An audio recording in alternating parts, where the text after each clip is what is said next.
সুপ্রিয় দর্শক, সবাইকে স্বাগত জানাচ্ছি দীপ্ত টেলিভিশনের নিয়মিত আয়োজন ফার্মিং ফিউচার বাংলাদেশ নিবেদিত দীপ্ত কৃষি সংলাপে। দীপ্ত কৃষি সংলাপের মাধ্যমে আমরা কৃষির নানাবিধ সমস্যা এবং সমস্যা সমাধান নিয়ে নিয়মিত আলোচনা করছি। আমাদের আজকের আলোচনার বিষয় কৃষির আধুনিকায়ন কতটুকু সময় উপযোগী।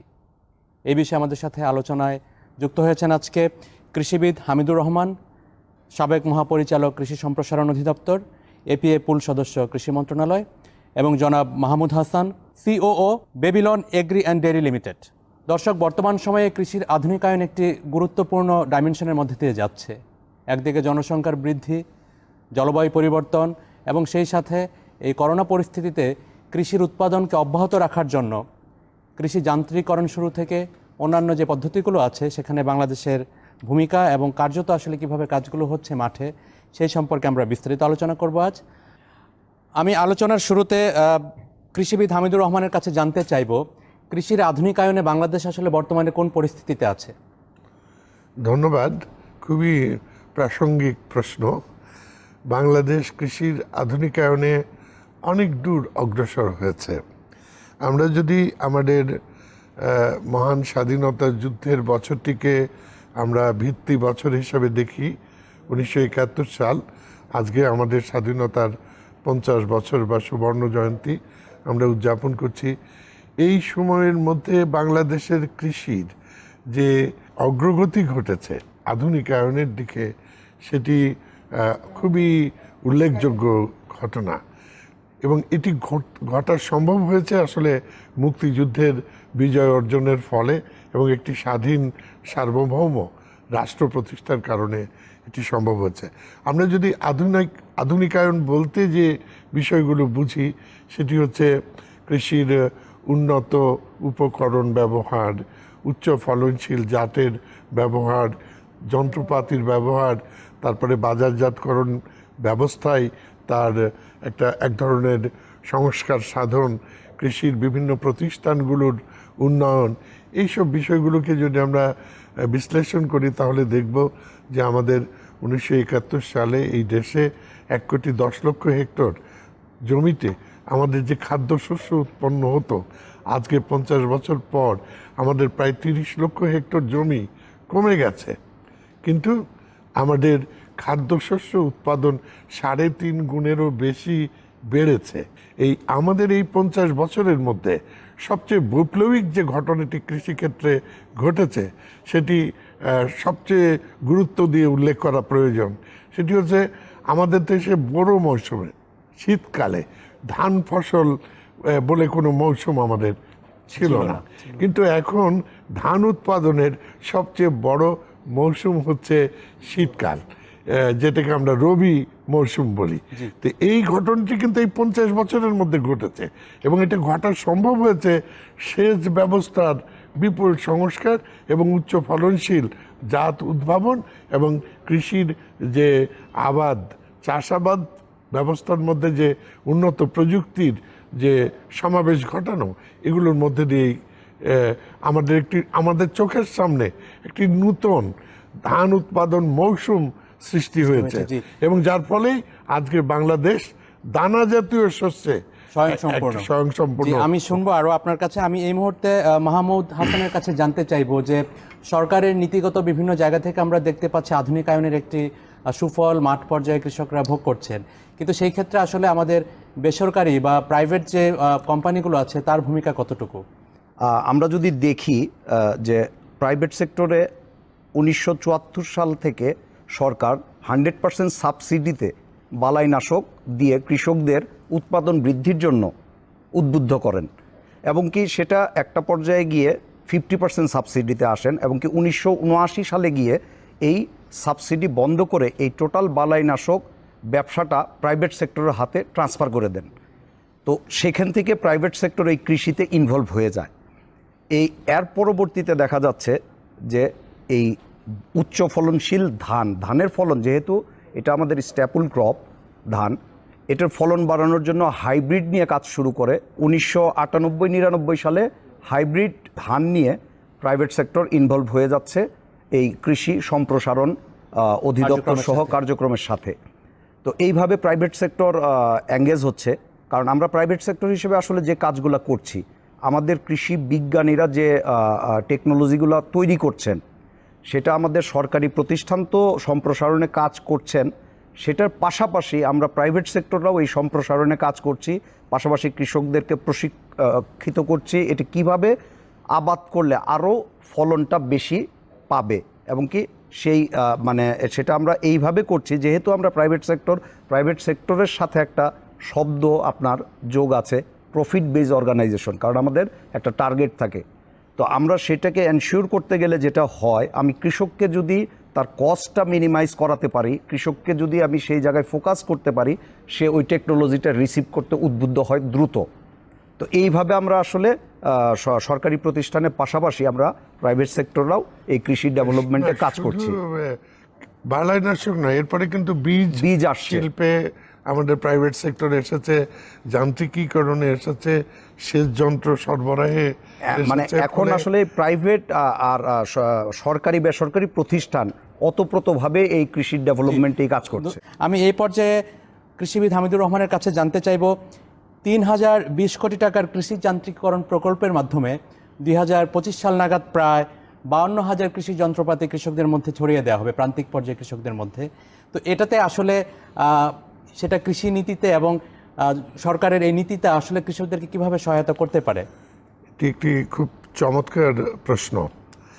বর্তমান সরকার অত্যন্ত গুরুত্ব দিয়ে এই কাজটি করছেন, এবং এই যে অর্ধেক মূল্য বা উপকূলীয় অঞ্চল, হাওড় অঞ্চলের কৃষক ভাইদের জন্য 70% হচ্ছে টাকা সরকার দিয়ে, বাকি 30% কৃষকদের কাছ থেকে নিয়ে যে কৃষি যন্ত্র সরবরাহের যে কার্যক্রম হাতে নিয়েছে, এই কার্যক্রমটি বাংলাদেশের কৃষির আধুনিকায়নে অভূতপূর্ব ভূমিকা পালন করবে এবং কৃষি উৎপাদন বৃদ্ধিতেও এটা সহায়ক হবে। বিশেষ করে ব্যয় সাশ্রয়ী উৎপাদন বা কৃষিকে লাভজনক করার ক্ষেত্রেও কিন্তু এই কার্যক্রম সহায়তা করবে। একটা সময় ছিল, মানে কি, এই প্রকল্প নেয়ার আগে বাংলাদেশের কৃষিতে, কৃষি মন্ত্রণালয়ের উন্নয়ন বাজেটে 1,500 কোটি টাকার বাজেটও থাকতো না। এবার একটি মাত্র প্রকল্পে 3,020 কোটি টাকার প্রকল্প গ্রহণ করা হয়েছে, যান্ত্রিকীকরণ। এটি একটি অত্যন্ত বলিষ্ঠ সিদ্ধান্ত মাননীয় প্রধানমন্ত্রীর নেতৃত্বে। আমাদের মাননীয় প্রধানমন্ত্রী, আমাদের কৃষিমন্ত্রী, তাদের যে দূরদৃষ্টি, সেটার ফলে এটা সম্ভব হয়েছে। এবং আমি দর্শকবৃন্দের উদ্দেশ্যে আরও বলতে চাই যে বর্তমান সরকারের নেতৃত্বেই 1999 সালে এই দেশে প্রথম জাতীয় কৃষি নীতি প্রণয়ন হয়েছিল। সেই জাতীয় কৃষি নীতি 2018 সালে আবার সেটাকে রিভিউ করা হয়েছে, এবং কৃষি নীতির আলোকে সেই নীতির বাস্তবায়ন কর্মপরিকল্পনা তৈরি হয়েছে। তারই আলোকে কিন্তু এই যান্ত্রিকীকরণ, অন্যান্য উপকরণ সুবিধা নিশ্চিত করা, কৃষক ভাইদেরকে প্রণোদনা দেয়া, বাজার সংস্কার এবং প্রাইভেট সেক্টরের সাথে আমাদের পাবলিক সেক্টরের সমন্বয় সাধনের যে কাজ, এগুলো কিন্তু আমাদের এই কৃষি নীতির বাস্তবায়ন প্রক্রিয়ার মধ্যে দিয়েই হচ্ছে। এবং এই নীতিতে আমাদের কৃষিকে বিশেষ করে নিরাপদ এবং পুষ্টিকর খাদ্যের যোগান নিশ্চিত করার জন্য এই নীতির মধ্যে সর্বোচ্চ গুরুত্ব দেওয়া হয়েছে। আমাদের যে এসডিজির যে 2 নম্বর যে লক্ষ্য, যে আমাদের জিরো হাঙ্গার, শুধু জিরো হাঙ্গার না, আমাদের বর্তমান সরকারের নির্বাচনী ম্যানিফেস্টোতেও হচ্ছে জনগণের জন্য নিরাপদ ও পুষ্টিকর খাবারের যোগান নিশ্চিত করার প্রতিশ্রুতি আছে। এই দুটো মিলিয়েই কিন্তু সরকার এখন কাজ করে যাচ্ছে, যাতে নিরাপদ ও পুষ্টিকর খাবার প্রয়োজন অনুযায়ী জনগণকে তার যে অধিগম্যতা, এক্সেস ঘটে, সেই জিনিসটা নিশ্চিত করতে। আমি একটি প্রাসঙ্গিক প্রশ্ন রাখতে চাই মাহমুদ হাসানের কাছে, যে কৃষির আধুনিকায়ন কি শুধুমাত্র যান্ত্রিক কৃষির মধ্যেই সীমাবদ্ধ থাকবে? কারণ আপনারা বেসরকারি যে কোম্পানিগুলো আছে, তারা বিশ্ব দরবারে খাপ খাইয়ে নেওয়ার জন্য কিংবা প্রতিযোগিতায় টিকে থাকতে হলে আর অনেক বেশি আধুনিক কলাকৌশল নিয়ে কাজ করতে হয়। তো সেটাকে শুধুমাত্র খামার ব্যবস্থাপনা বা যান্ত্রিকীকরণের মধ্যেই সীমাবদ্ধ, নাকি আরও অন্যান্য অ্যাডভান্স টেকনোলজিগুলো নিয়ে আপনারা কাজ করছেন? আমরা বেসরকারি প্রতিষ্ঠান হিসেবে অ্যাডভান্স টেকনোলজি বলতে যান্ত্রিকরণ, এটা তো একটা টেকনোলজি, যে কোনো টেকনোলজি আসলে যান্ত্রিকরণের একটা পোর্শন হয়ে আসে। যেমন আমরা কাজ করছি এইভাবে যে বিভিন্ন ধরনের অ্যাপস যে আছে, যেটার মাধ্যমে একটা কৃষক খুব সহজেই তার মানে প্রোডাকশন টেকনোলজি, একটা ফসলের প্রোডাকশন টেকনোলজি থেকে শুরু করে সে কিভাবে সেটার পরিচর্যা করবে, সেই ধরনের প্রযুক্তিগুলো নিয়েও কাজ করছি। এবং আরও যেটা আছে যে আমরা পুষ্টি সমৃদ্ধ যে সবজিগুলো আছে সেগুলার মানে উৎপাদন কৌশলটা যেন সহজেই মানে সেটা আয়ত্ত করতে পারে, এবং কি বিভিন্ন ধরনের ইন্টারকালচারাল যে অপারেশনগুলো আছে সেগুলা মানে আমরা চেষ্টা করছি কৃষকদেরকে প্রশিক্ষিত করতে। কৃষির আধুনিকায়ন বলেন, যান্ত্রিকরণ বলেন, এটা ওভারনাইট একটা আসলে প্রযুক্তি হস্তান্তর হয়ও না। আর বর্তমানে যে পরিস্থিতি চলছে করোনার এই পরিস্থিতিতে, কৃষি সেক্টরটা এমন একটা সেক্টর যেখানে আসলে মাটির সাথে সম্পর্কটা, কানেক্টিভিটিটা থাকতে হয়। তো আসা যাওয়া এবং কি সেখানে মাঠে যাওয়া, মাঠ পরিদর্শন করা, ট্রেনিং করানো কৃষকদেরকে, এই মেসেজটা ট্রান্সফার করা, এই ইয়েতে হয়তো সাময়িক একটু সমস্যা হচ্ছে, বাট এখানে সবাই দীর্ঘমেয়াদী সুফল পাবো। জানতে চাচ্ছিলাম জনাব হামিদুর রহমানের কাছে যে কৃষির আধুনিকায়ন কতটুকু কৃষি বান্ধব, প্রান্তিক কৃষকদের জন্য আসলে এটা কতটুকু উপকার বয়ে আনছে? ব্যাপক ভিত্তিক যান্ত্রিকীকরণে এই প্রান্তিক কৃষি ব্যবস্থা, কিন্তু এটার সাথে কিছু সাংঘর্ষিক ব্যাপার আছে। আমরা যখন যন্ত্র ব্যবহার করব, ওই যন্ত্র ব্যবহারের তার একটি এলাকা ভিত্তিক এবং একদিনে কতটা সময় ধরে যন্ত্রটা ব্যবহার করলে তার অর্থনৈতিকভাবে সেটা লাভজনক হবে, এইসব বিষয় বিবেচনা করলে আমাদের কৃষি সম্প্রসারণ যে কার্যক্রম এবং এই যে ভূমিভিত্তিক যে চাষাবাদের যে প্রচলিত ধরন, তার মধ্যে আমাদের পরিবর্তন আনতে হবে। সেই কাজটি কিন্তু আমরা কৃষি মন্ত্রণালয়ের আওতায় কৃষি সম্প্রসারণ অধিদপ্তরের মাধ্যমে শুরু হয়েছে। এটাকে আমরা ইংরেজিতে সিঙ্ক্রোনাইজ বা সমলয় ভিত্তিক চাষাবাদ বলছি। কৃষক একটা মাঠে বা একটা মৌজায় যেসব কৃষকরা চাষ করেন, তারা একসাথে বসে ওই মাঠে বা ওই মৌজায় নির্দিষ্ট মৌসুমে কি চাষ করবেন সেটা নির্ধারণ করবেন, এবং সেই নির্ধারণের মধ্যে দিয়েই কিন্তু যন্ত্র ব্যবহারের ব্যাপারটা মানে চলে আসবে। তো এই ধরনের সংস্কার কাজ আমাদের করতে হবে, এবং সেই সাথে বাজারজাতকরণ ব্যবস্থা এবং এই যেটা মূল্য সংযোজন, এবং যেটি উনি বলার চেষ্টা করেছেন যে গুড এগ্রিকালচার প্র্যাকটিস, এটা কিন্তু আধুনিকায়নের একটি বিষয়। উত্তম কৃষি ব্যবস্থা, এটার সাথে রপ্তানি করা যাবে না, এবং না শুধু রপ্তানির বিষয় না, আমরা তো এটা ভোগ করব, এটা আমাদের জন্য নিরাপদ করতে হবে, পুষ্টিকর করতে হবে। করতে গেলে আমাদের উত্তম কৃষি ব্যবস্থা, উত্তম ওই যে আমরা যখন প্রসেস করব, প্রক্রিয়াজাতকরণের ক্ষেত্রেও কিন্তু উত্তম ব্যবস্থাপনা আমাদের সেখানে করতে হবে, যেটাকে আমরা বলি যে স্যানিটেশন বা হাইজেনিক যে বিষয়টা, খাদ্য নিরাপদকরণের ক্ষেত্রে, সেই ক্ষেত্রেও আমাদেরকে অবদান রাখতে হবে। তবেই একটি উৎপাদন হলো পদ্ধতি যেমন সৃষ্টি হবে, এবং সেটি আমাদের যে ফুড কালচার বা খাদ্য সংস্কৃতি বা খাদ্য পদ্ধতির সাথে সেটাকে আমরা সমন্বয় করতে পারবো। সেই জন্যে এক কথাই আপনার এই প্রশ্নের উত্তর হচ্ছে, আমরা কৃষির আধুনিকায়ন সময়ের দাবিকে মাথায় রেখেই করছি, কিন্তু এটা করতে গিয়ে আমাদেরকে এখনো অনেকগুলো ধাপ পেরোতে হবে এবং নানান সংস্কারমূলক আয়োজনে আমাদের সম্পৃক্ত হতে হবে। আমি সেই প্রক্রিয়া জানতে চাইবো যে আসলে বেসরকারি খাতগুলো সরকারের কাছ থেকে কি ধরনের সহায়তা পাচ্ছে, ভ্যালু এডিশনের ক্ষেত্রে হোক, কিংবা ফার্ম মেকানাইজেশনের ক্ষেত্রে হোক, কিংবা উৎপাদিত খাদ্যশস্য সংরক্ষণ বা বাজারজাতকরণের ক্ষেত্রে? সরকারি সহযোগিতা তো অবশ্যই আমরা পাচ্ছি।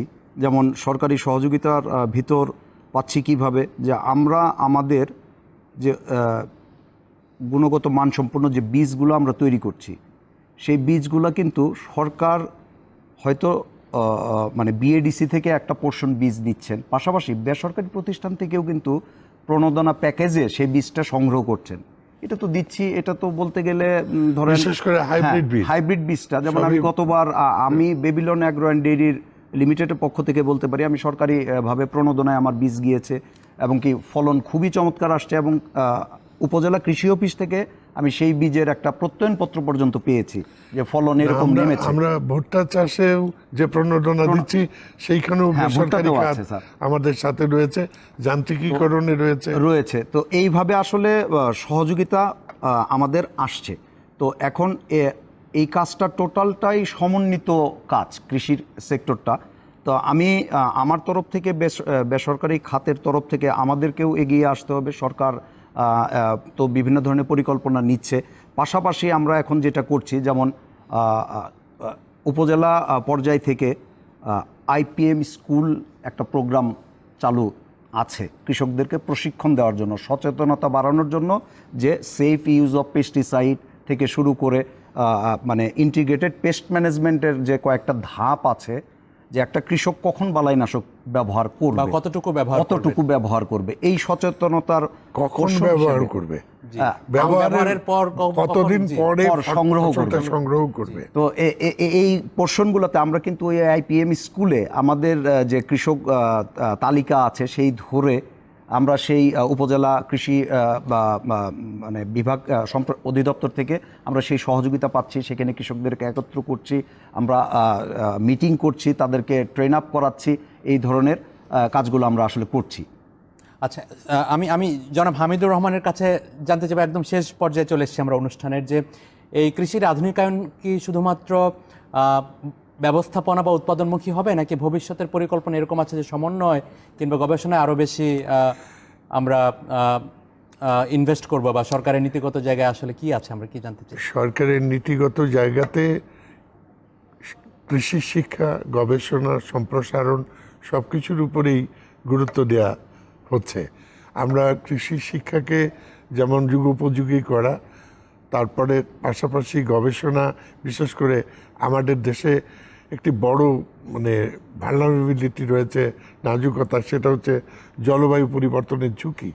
সেটি নিয়ে কিন্তু আমাদের নিরন্তর গবেষণা করতে হবে, এবং সবসময় টিকে থাকার জন্য কোন কৌশল, কোন প্রযুক্তি আমাকে বেশি সহযোগিতা করবে, তার জন্য একটা নিরন্তর আয়োজন থাকবে।